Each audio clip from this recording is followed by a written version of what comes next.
एक पंडित जी भोजन करने बैठे तो सामने थाली पंडितानी ने दाल चावल साग रोटी रखी होगी, अचार वगैरह।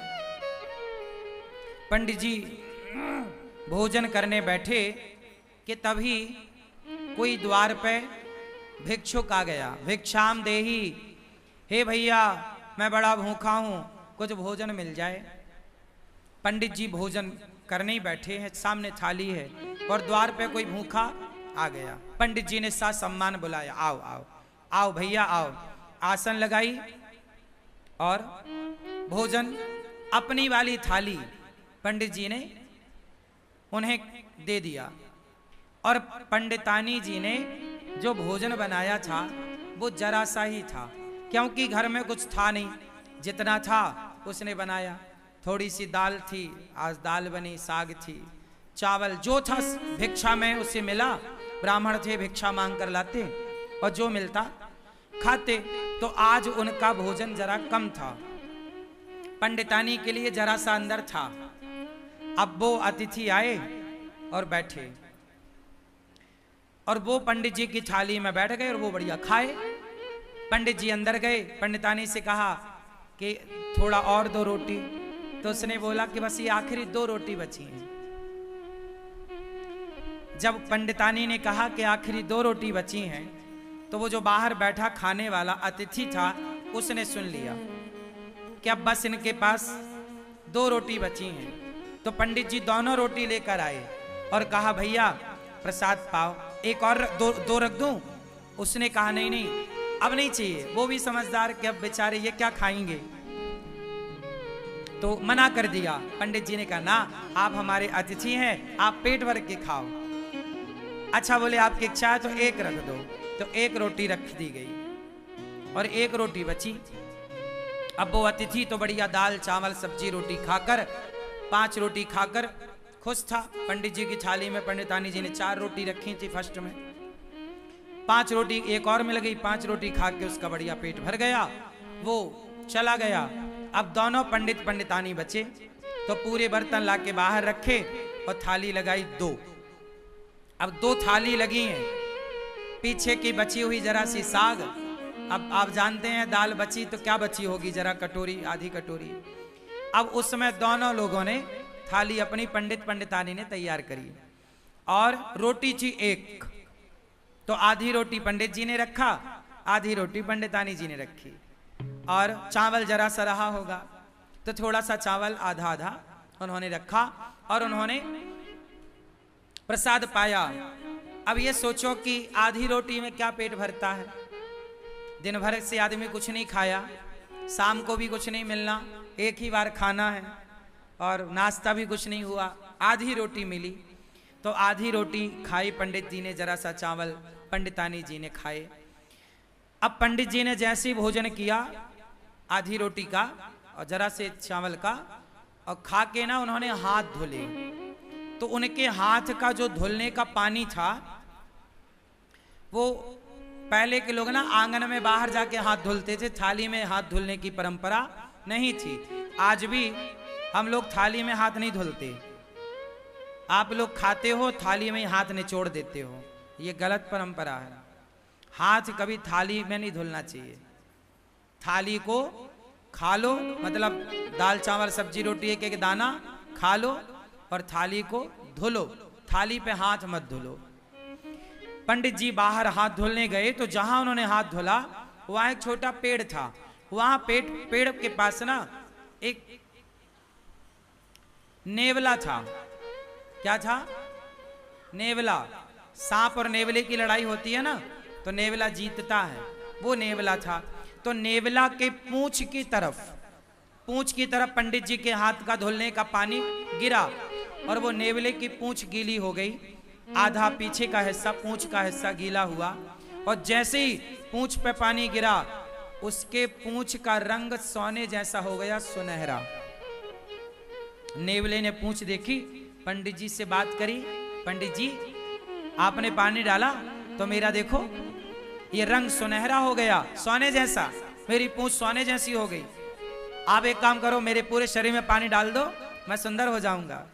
पंडित जी बोले मैंने तो अपना हाथ धुल लिया।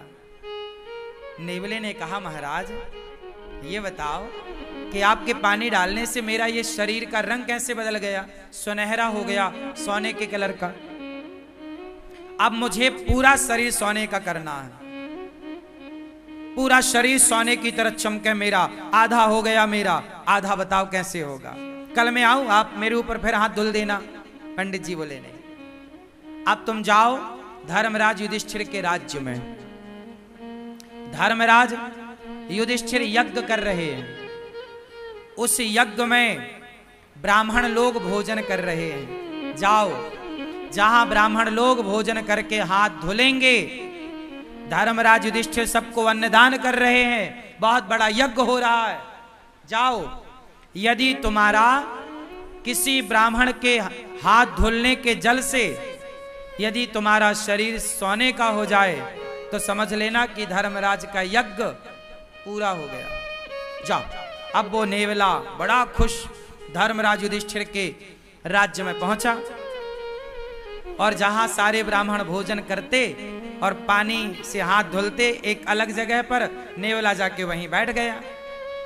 हजारों नहीं लाखों ब्राह्मणों ने हाथ धुले, हजारों नहीं लाखों लोगों ने प्रसाद पाया, लेकिन नेवले का रंग सुनहरा नहीं हुआ। अब जब सारे ब्राह्मण खाए, दक्षिणा ले लेके चले गए, तो धर्मराज युधिष्ठिर बोले देखो, अर्जुन बोले कि देखो अब राजाओं की एक सभा लगी। उस राजाओं की सभा में अर्जुन ने बोला, भीम भैया ने बोला, देखो आज तक के इतिहास में इतना बड़ा अन्नदान जितना बड़ा धर्मराज युधिष्ठिर ने किया, जितना बड़ा यज्ञ युधिष्ठिर ने किया, आज तक किसी ने नहीं किया। इतना बड़ा यज्ञ किसी ने नहीं किया, इतना बड़ा अन्नदान किसी ने नहीं किया, इतना सारा सोना चांदी हीरा मोती दान दिया युधिष्ठिर जी ने। तब नेवला बोल पड़ा, नेवला, ए भीम चुप रह।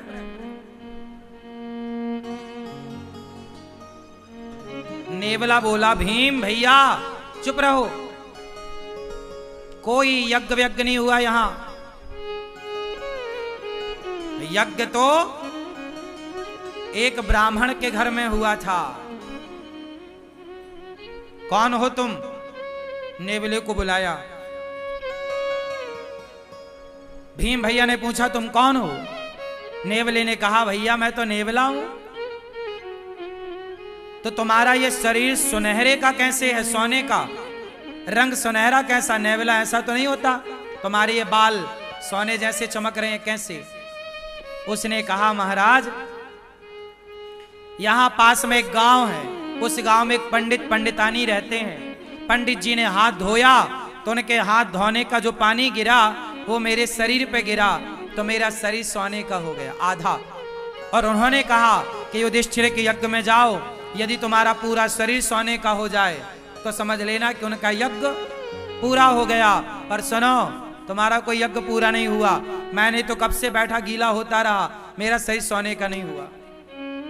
और तुम कह रहे हो कि धर्मराज ने इतना बड़ा यज्ञ किया, इतना दान किया।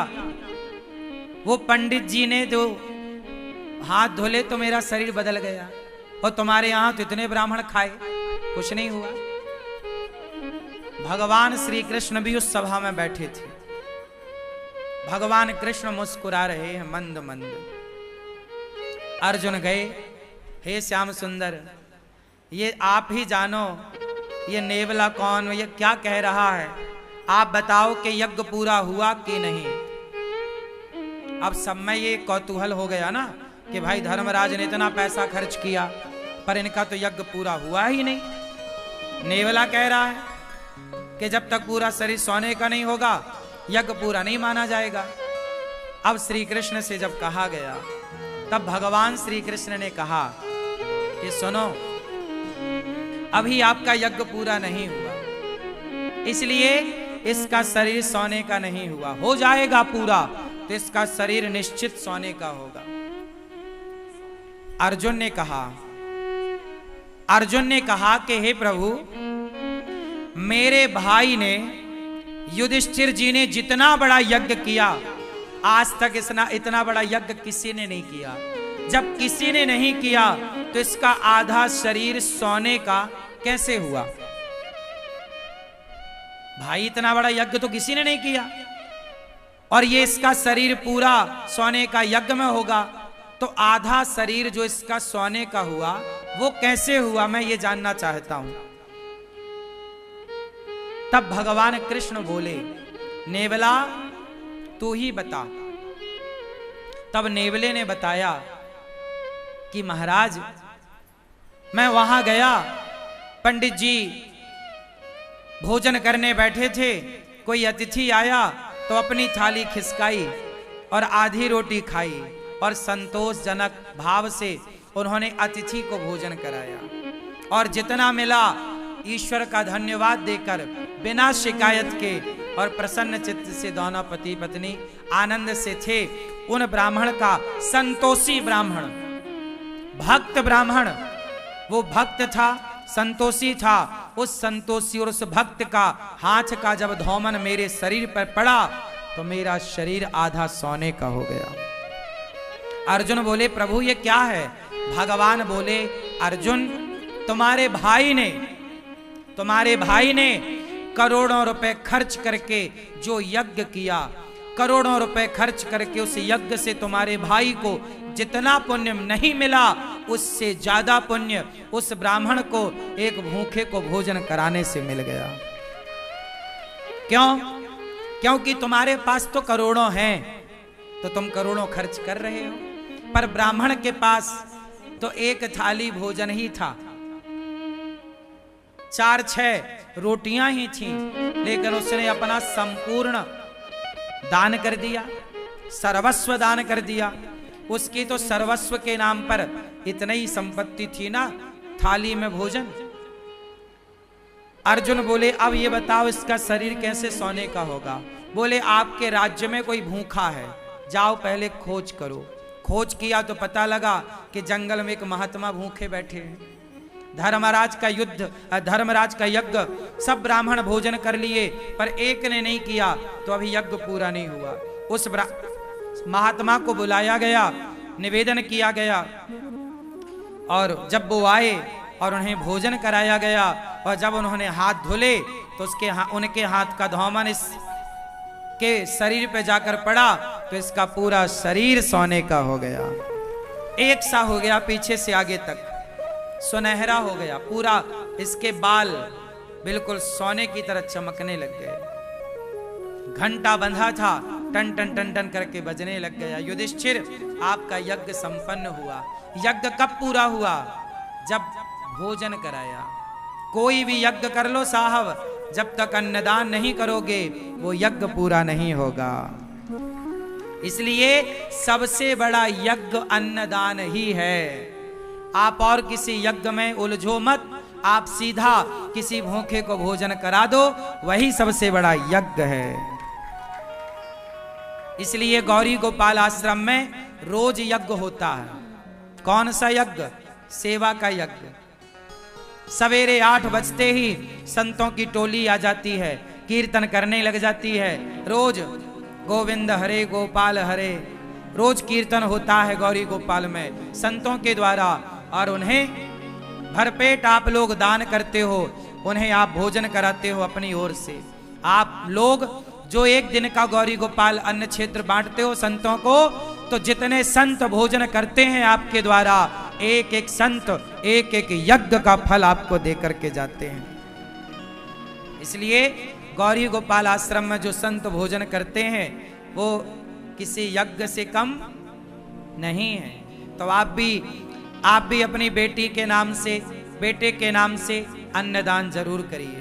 और आप भी गौरी गोपाल आश्रम की ये संतों की सेवा के लिए जो अन्न क्षेत्र अखंड निःशुल्क संतों को रोज अन्नदान होता है गौरी गोपाल में, आप भी अन्नदान करिए और आप भी इस अन्नदान की सेवा से जुड़िए।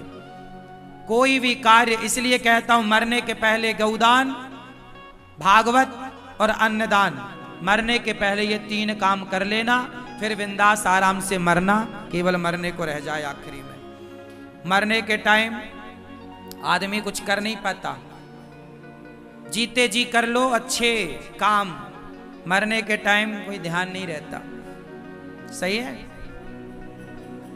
उस जीवात्मा के नाम से, किसी व्यक्ति के नाम से कोई पुण्य का कार्य हो, आप अपनी माता के नाम से, पिता के नाम से, बच्चों की लंबी आयु के लिए आप अन्नदान करो। गौरी गोपाल आश्रम में अखंड रसोई चलती है, कोई भी आओ सबको पेट भर भोजन।